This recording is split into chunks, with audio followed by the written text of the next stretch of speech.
kita akan memahami eklesiologi Averi Dulles. Dulles memahami eklesiologi lewat mengkategorikan model-model gereja. Masing-masing model gereja ini dilengkapi dengan berbagai segi latar belakang, ciri khas, konsep berpikir, unsur pemersatu, sasaran pelayanan, hakikat gereja, serta kekuatan dan kelemahan. Nah, Dulles mengatakan secara umum bahwa model gereja sebagai persekutuan murid.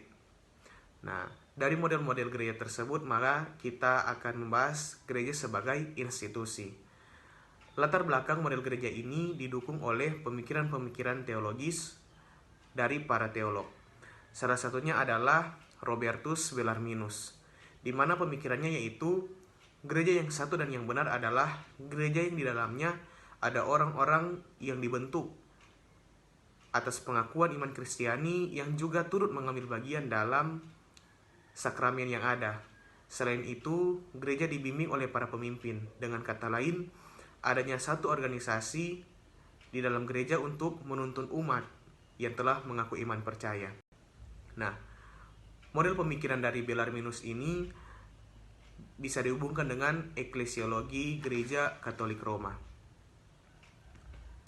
di mana Gereja Katolik Roma ini memiliki struktur kepemimpinan atau organisasi, serta aturan-aturan yang ada. Maka umat yang di dalamnya wajib untuk mengikutinya.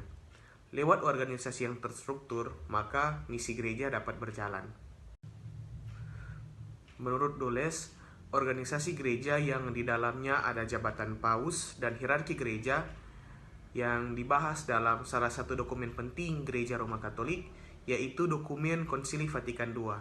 Dokumen ini menekankan unsur institusional gereja, yaitu organisasi yuridis gereja atau organisasi yang terstruktur. Di dalamnya ada aturan atau landasan-landasan yang mendukung dalam gereja.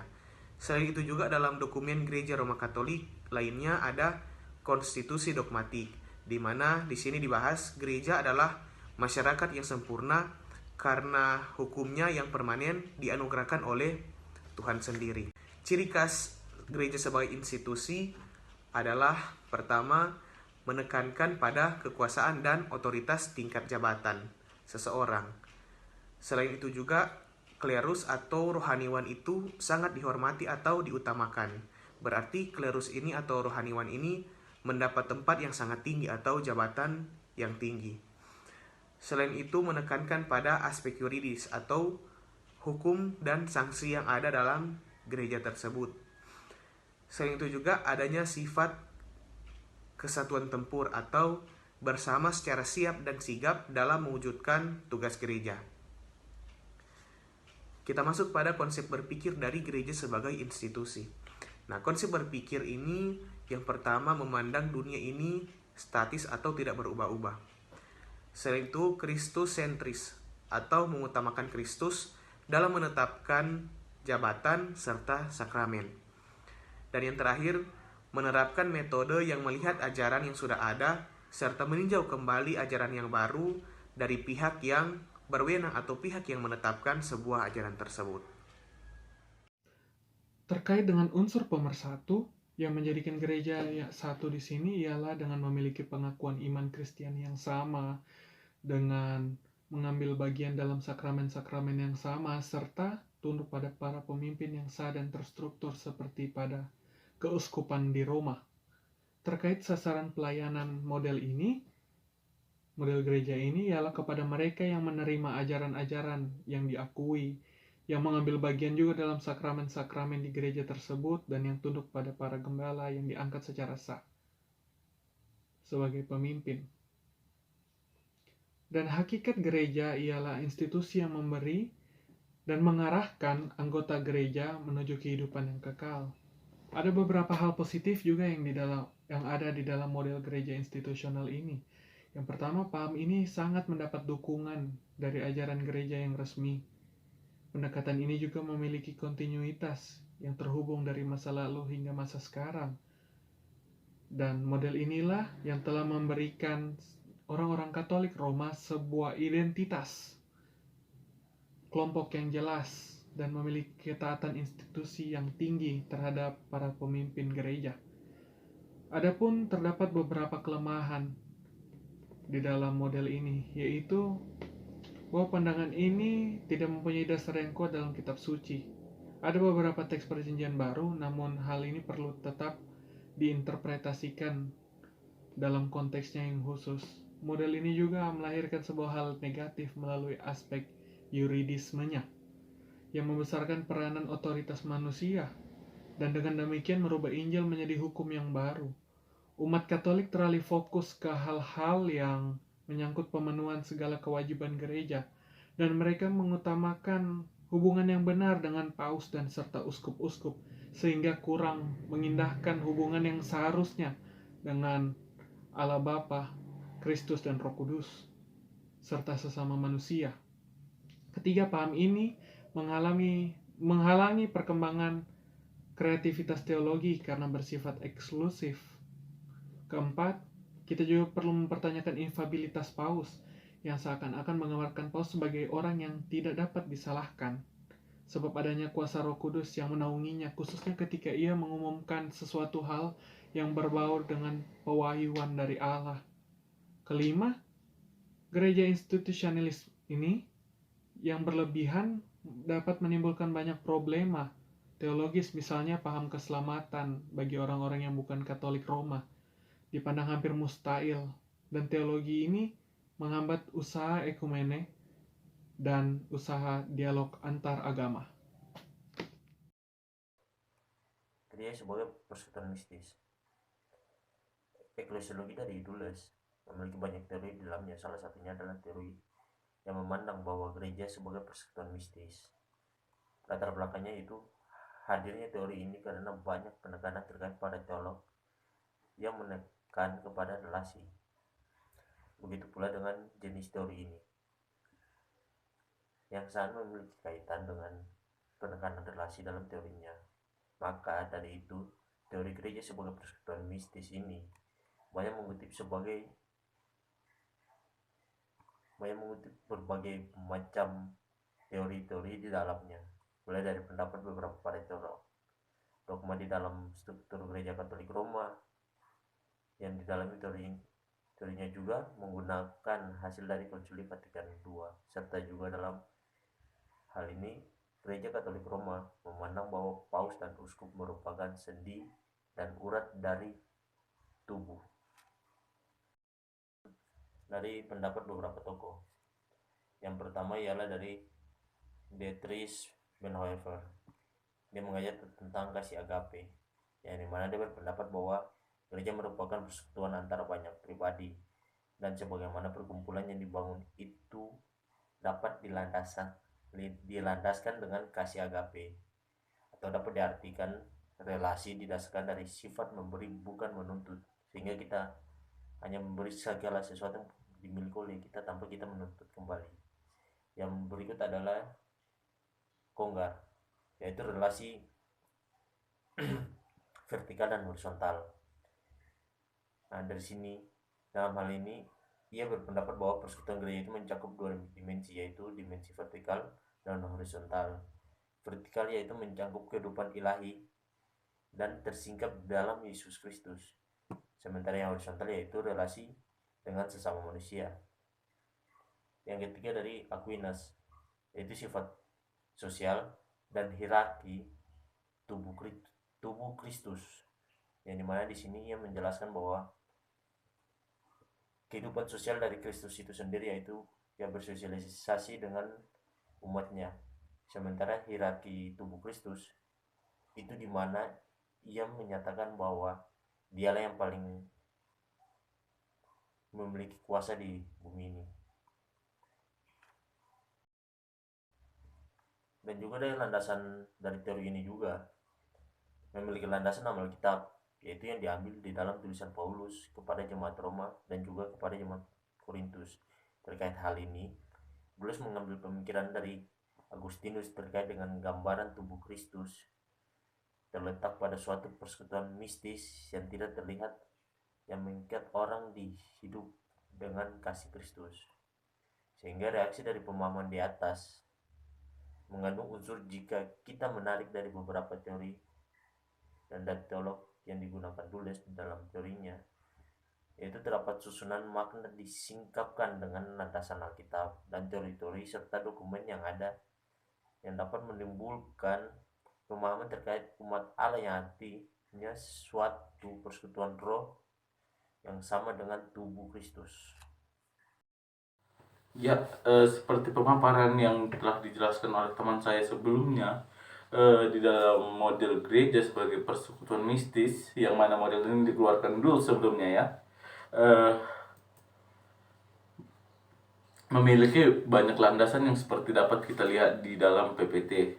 Yang pertama, Dulce di dalam model yang dikeluarkannya sangat banyak menggunakan atau sangat banyak didukung oleh landasan-landasan biblika atau landasan Alkitab yang sangat kuat di dalam model yang dikeluarkannya. Yang kedua merupakan Dulce ini banyak juga menggunakan pemaparan daripada pemahaman daripada teolog di dalam model ini, khususnya dari pemaparan yang ia mengutip pemaparan daripada Thomas Aquinas dan juga Agustinus. Yang ketiga, penekanan terhadap relasi dalam kehidupan pribadi lepas pribadi, yang mana hal ini sangat ditonjolkan di dalam model ini. Nah, teman-teman, setelah hal positif yang telah kita lihat tadi, ada juga hal yang perlu dipertanyakan di dalam model ini. Yang pertama, kita dapat melihat 4 hal tersebut. Yang pertama, kekaburan antara dimensi rohani dan jasmani. Kedua, cenderung mengilahikan gereja. Yang ketiga, lemah dalam memberikan identitas Kristen dan misi. Yang keempat, keterangan terkait dengan jaringan relasi, persahabatan dan versus persekutuan mistik karena rahmat yang ilahi. Nah, hal ini merupakan suatu hal yang perlu dipertanyakan. Karena apa? Kekaburan antara dimensi rohani dan jasmani, kekaburan gereja, lemahnya memberikan suatu identitas di dalam kehidupan Kristen juga terjadi di sini, serta kita cenderung mengilahkan gereja, bahwa gereja itu merupakan hubungan interpersonal, hubungan daripada pribadi lepas pribadi yang disatukan dengan Kristus, yang mana hal itu sama-sama membangun diri di dalam Kristus. Nah, relasi yang ditekankan ini menterbelakangkan sakramen, menterbelakangkan hal terkait dengan kitab suci dan hukum Taurat. Nah, menterbelakangkan hal ini sama dengan seperti kita melemahkan. Nah, di sini penglihatan terhadap identitas kekristenan kita dan misi Kristen kita itu sangat minim tentunya ya, karena kita menterbelakangkan hal tersebut seperti yang jelas dikatakan Dulce di dalam teori di dalam model yang dikeluarkannya. Pada saat ini saya menjelaskan tentang model gereja sebagai sakramen. Yang pertama, latar belakang. Teolog yang membahas model gereja ini antara lain Henry. Menurutnya, di dalam gereja unsur ilahi dan unsur manusia tidak pernah dapat dipisahkan. Berdasarkan pemahaman ini, Kristus adalah sakramen Allah, maka gereja adalah sakramen Kristus bagi pengikutnya. Yang kedua, dasar pemikiran. Model gereja sebagai sakramen mengadopsi pemakaian teologis dan filosofis. Berdasarkan sistem antropologi filosofis, struktur kehidupan manusia mempunyai sifat simbolis atau tanda. Sedangkan menurut antropologi teologis, pemikiran filosofis ini kemudian dipindahkan ke dalam ranah adikodrati, yaitu bidang kehidupan manusia yang di dalam rahmat ia mengambil bagian dalam kodrat ilahi. Dalam model ini, Kristus adalah sakramen dari Allah. Puncak dari seluruh sejarah rahmat yaitu di dalam diri Yesus Kristus. Kristus sebagai sakramen Allah mengandung dalam dirinya rahmat yang ditandakannya. Berdasarkan pemahaman ini, Kristus harus hadir sebagai tanda dari kasih penyelamatan Allah kepada seluruh umat manusia. Maka dari itu, sejajar dengan gagasan ini, mula-mula gereja dipahami sebagai tanda, yaitu tanda rahmat penebusan Kristus. Gagasan ini kemudian berdampak kepada gagasan eklesiologis. Menurut Dulce, gereja akan memperlihatkan dirinya sebagai tanda jika anggotanya bersatu dan disatukan Allah, hidup dalam kekudusan dan cinta timbal balik, dan jika anggotanya berkumpul untuk mengakui iman mereka di dalam diri Yesus Kristus. Gereja sebagai sebuah sakramen mempunyai aspek jasmani dan rohani. Aspek institusional dari gereja mempunyai sifat hakiki, karena apabila tidak ada aspek institusional, maka gereja akan tersembunyi. Dalam model ini, sakramen dipahami sebagai tanda dari rahmat yang menyatakan diri. Oleh sebab itu, sakramen mempunyai sifat dinamis.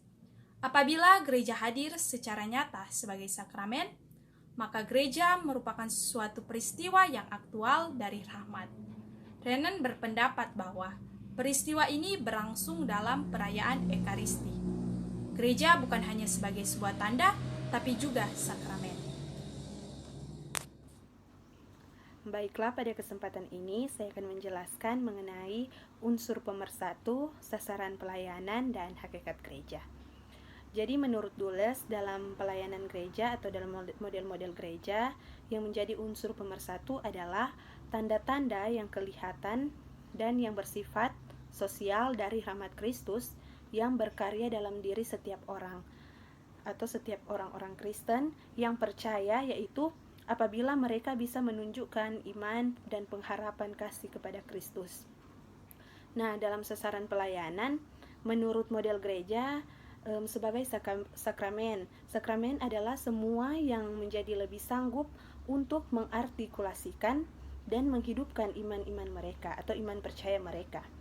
Karena hubungan mereka dengan gereja yang percaya dan mengasihi, sedangkan berbicara mengenai hakikat gereja, dalam model gereja merupakan sakramen, bahwa gereja adalah sakramen Yesus yang bertujuan memurnikan dan mengintensifikasi jawaban manusia terhadap rahmat-rahmat Kristus.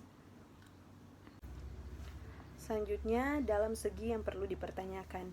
Jadi menurut Dulce, tentunya terdapat juga kelemahannya. Yang pertama, landasan teologis tidak tersedia dalam kitab suci dan dalam tradisi awal gereja.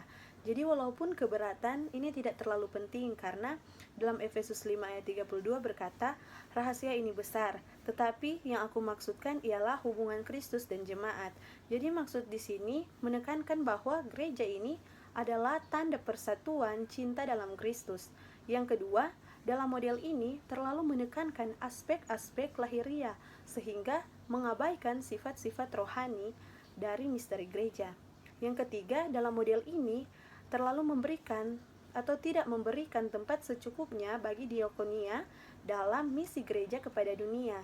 Keempat, eklesiologi ini tidak mudah untuk dipakai sehingga tidak mudah juga untuk diwartakan. Jadi, mengenai pandangan tentang sakramentalis ini tentunya memiliki syarat yang bersifat teknis dan yang berbelit. Dan yang kelima, model ini tentunya tidak mendapat tanggapan dalam pemikiran-pemikiran teologi Protestan. Baik, sekarang kita akan masuk ke dalam pembahasan gereja sebagai pewarta. Gereja memiliki misi atau tugas utama, yaitu mewartakan kabar gembira, kabar sukacita, kabar baik, yaitu Injil mengenai Yesus Kristus. Karl Barth menekankan bahwa gereja merupakan suatu persekutuan yang dikumpulkan oleh Allah. Selaras dengan hal itu, Hans Kung juga mengatakan bahwa gereja merupakan mereka atau orang-orang yang dikumpulkan secara khusus oleh Allah.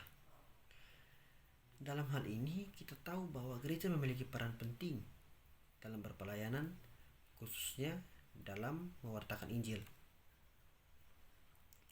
Gereja juga merupakan bentuk konkret, bentuk aktual atau nyata dari sabda Allah itu sendiri. memegang tugas yang berat dan juga tugas yang penting. Tentunya pewartaan tidak dilakukan dengan sembarang-sembarangan, tetapi pewartaan harus memperhatikan beberapa poin penting. Diantaranya, menurut Dul sendiri, pewartaan dan bahasa itu adalah hal yang saling terkait. Bahasa memiliki fungsi yang sangat penting, yaitu mempersatukan, di mana pemahaman dari jemaat, dari orang-orang, dari manusia dapat dibangun menjadi suatu pemahaman yang sama dengan bahasa. Menurut Ebeling, kesatuan yang terbentuk dari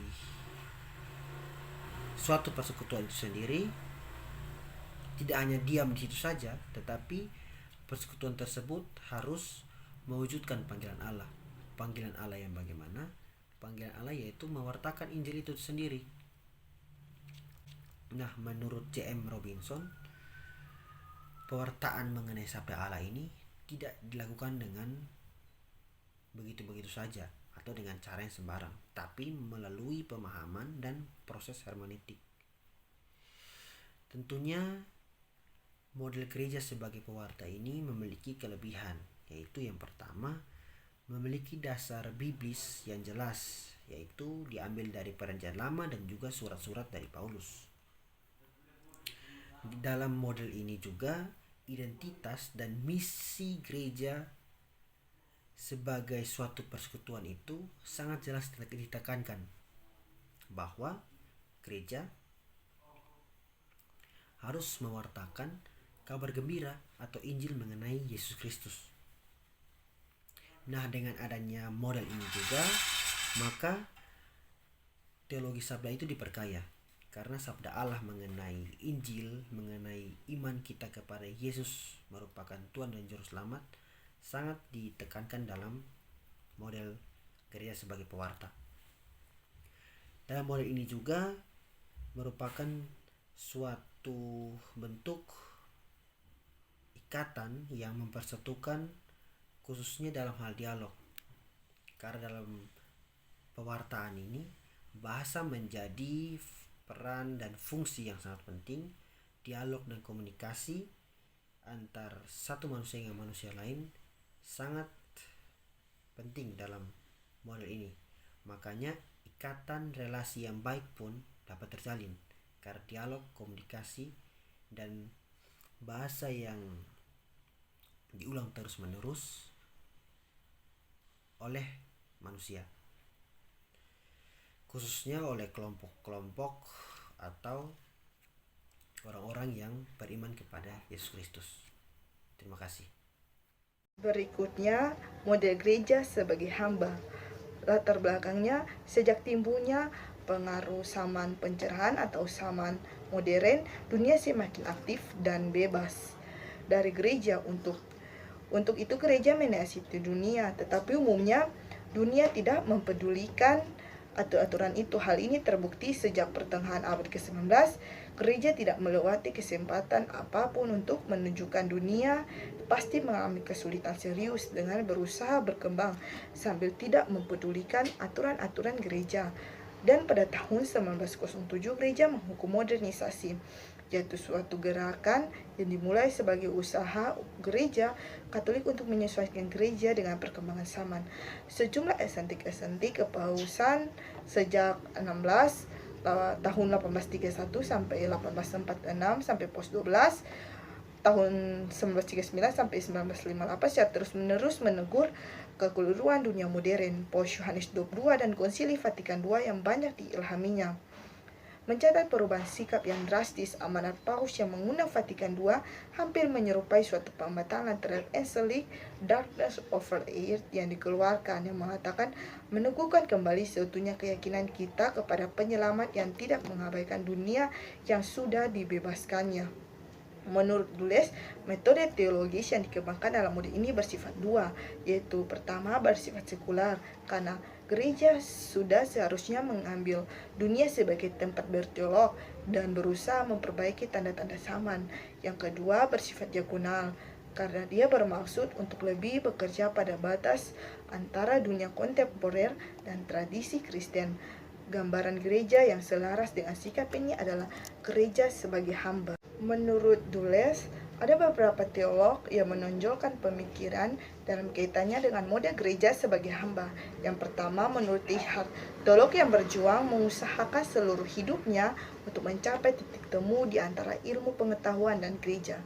Yang kedua, menurut Dietrich dalam karyanya The Communion of Science sangat menekankan kodrat gereja sebagai persekutuan manusia yang dikumpulkan Kristus. Artinya, tujuan gereja bukan untuk memperbaiki dunia tetapi memanggilnya supaya percaya kepada Yesus. Yang ketiga, menurut Gibson dalam bukunya The New Creation as Metropolis menuntut suatu gereja yang mengabdi. Dia menganjurkan bahwa kerasulan dari gereja sebagai hamba hendaknya bukan pertama-tama pewartaan tentang pengakuan iman atau perayaan kultus, tetapi merupakan refleksi kritis tentang janji Allah dalam kehadirannya di dalam sejarah kita. Berikutnya, menurut John Robinson dalam bukunya The New Reformation berpendapat bahwa sudah sangat mendesak agar gereja hidup, bahwa gereja merubah strukturnya yang menjadi halangan dalam misinya. Gereja adalah hamba, ialah hidup di rumah orang lain dan bukan hidup di rumah sendiri. Berikutnya, menurut Adolf, seperti Yesus mengusungkan dirinya mengambil rupa hamba dalam Filipi 2 ayat 7. Hal ini berarti bahwa Yesus meninggalkan segala keinginan untuk memperoleh kekuatan dan kemuliaan. Jika mau menjadi seperti Kristus, gereja harus juga meninggalkan tuntutannya akan kekuasaan, kehormatan, dan semacamnya, menarik orang dengan cinta. Yang terakhir, bagi Richard, gereja hendaknya memandang diri sebagai organisasi bantuan humanis, melainkan sebagai sakramen keselamatan universal dan tubuh Kristus, karena itu ia mempunyai mandat untuk melayani. Selanjutnya itu unsur pemersatu, sasaran pelayanan, dan hakikat gereja menurut Dulles.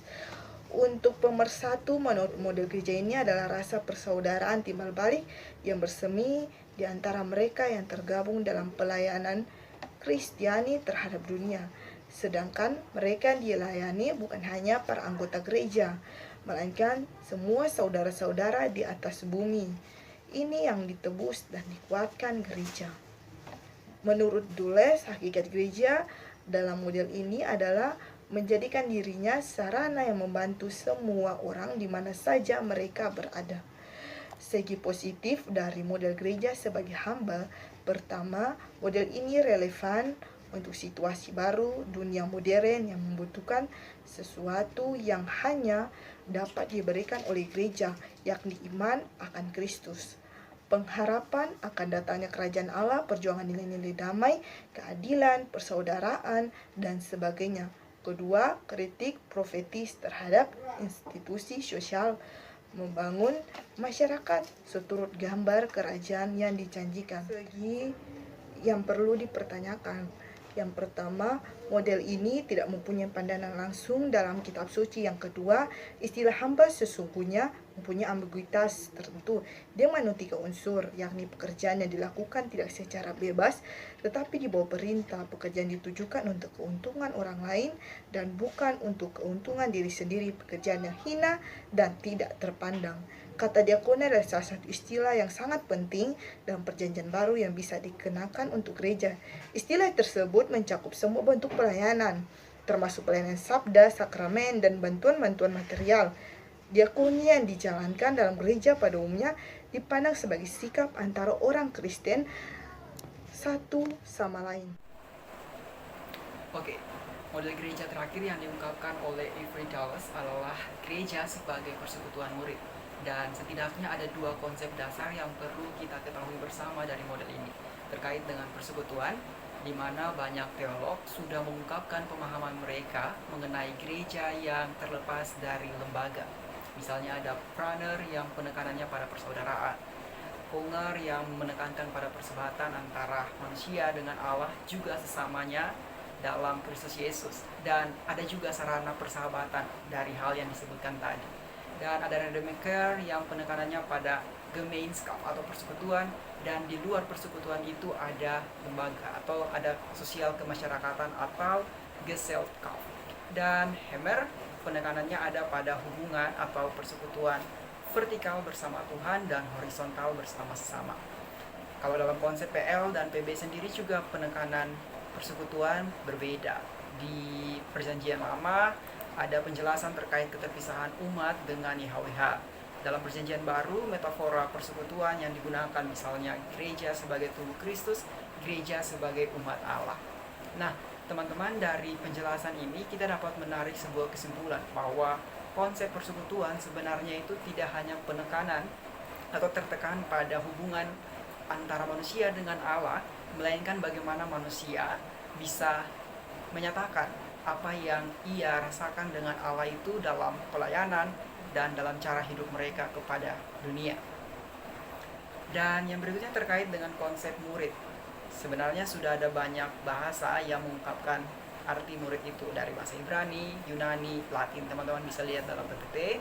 Dan kalau kita mau melihat dalam konteks pelayanan Yesus, maka yang disebut sebagai murid adalah mereka yang dipanggil atau percaya kepada Yesus Kristus, mewartakan kerajaan Allah. Dan 12 murid adalah orang-orang yang paling utama, dan pemanggilan ke-12 murid ini melambangkan atau menyimbolkan Israel yang dibaharui. Dan kalau kita mau melihat pasca kenaikan Yesus Kristus ke atas surga dan peristiwa turunnya Roh Kudus Pentakosta, maka arti atau pemahaman terkait murid juga itu berbeda atau berkembang. Kalau sebelumnya yang dikatakan murid adalah mereka yang diajar atau digurui oleh Yesus Kristus, maka setelah Pentakosta, orang-orang yang disebut murid adalah mereka juga yang mengimani pada Yesus Kristus, yang mau turut dalam ibadat dan mau membaharui diri atau mentransformasikan diri. Terkait dengan esensi murid, sebenarnya dalam Perjanjian Baru memberikan penegasan atau penjelasan yang berbeda-beda, dan kita dapat melihat berapa atau sangat beragamnya pemahaman atas murid itu.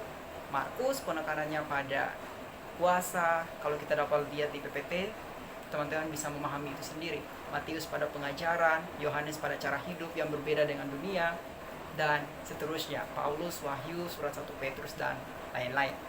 Nah, teman-teman, berdasarkan penjelasan dua konsep dasar ini, dan kalau kita mau menelusuri model yang diungkapkan oleh Avery Dulles ini, maka gereja sebagai persekutuan murid ini sebenarnya memuat unsur-unsur yang ada dalam keempat model sebelumnya. Dan pemakaian konsep murid itu menunjukkan adanya hubungan yang tetap antara gereja dan juga Kristus sebagai kepalanya. Dan hidup sebagai murid maka harus menjawab keterpanggilannya untuk turut dalam ibadah sebagai wujud iman mereka kepada Yesus Kristus. Tidak hanya sampai situ, murid juga harus senantiasa menyebarkan misi dalam hal penyebaran iman dan juga melayani sesama, melayani dunia tempat mereka berada sesuai dengan konteks mereka. Dan kalau mau menjadi murid tentunya membutuhkan proses pemuridan. Dan di sini kita dapat melihat ada dua aspek penting, yaitu pemuridan teknis, di mana ada pola hubungan antara orang yang memuridkan, orang yang mau dimuridkan. Dalam artian, Yesus dan Paulus mencontohkan bagaimana mereka mengembangkan potensi para murid mereka dalam hal kepemimpinan dan melatih mereka untuk bisa mengebarkan, mewartakan kabar sukacita, Injil, dan seterusnya. Sedangkan pemuridan bersama ini penekanannya pada bagaimana kita mengembangkan gereja, menumbuhkan gereja. Dan dalam hal ini perlu disadari bersama terkait dengan karunia-karunia yang dimiliki oleh gereja, dan upayakan itu, berdayakan itu untuk mengembangkan gereja. Nah, teman-teman, yang terakhir, ternyata metode atau model yang diberikan oleh Avery Dulles ini juga memiliki segi positif dan negatif. Dalam artian, kalau segi positif, konsep ini atau model ini dia tidak mengganti model-model yang lain, tetapi dia itu mau mendorong jemaat supaya hidup senantiasa meneladani Kristus secara penuh. Dan kalau kita mau melihat segi yang kurang atau yang perlu kita pertanyakan, misalnya kecenderungan untuk menonjolkan keistimewaan orang Kristen, karena sebagai murid tentunya ada rasa kebanggaan, dan kalau salah menggunakan rasa kebanggaan itu akan jatuh pada kesombongan diri. Dan tentunya ada tuntutan yang berlebihan bagi jemaat biasa. Misalnya tadi penekanan pada karunia untuk mengembangkan gereja. Maka kalau jemaat biasa, kalau tidak punya karunia maka akan sulit. Dan yang pada akhirnya adalah pengandaian eklesiologi individualis.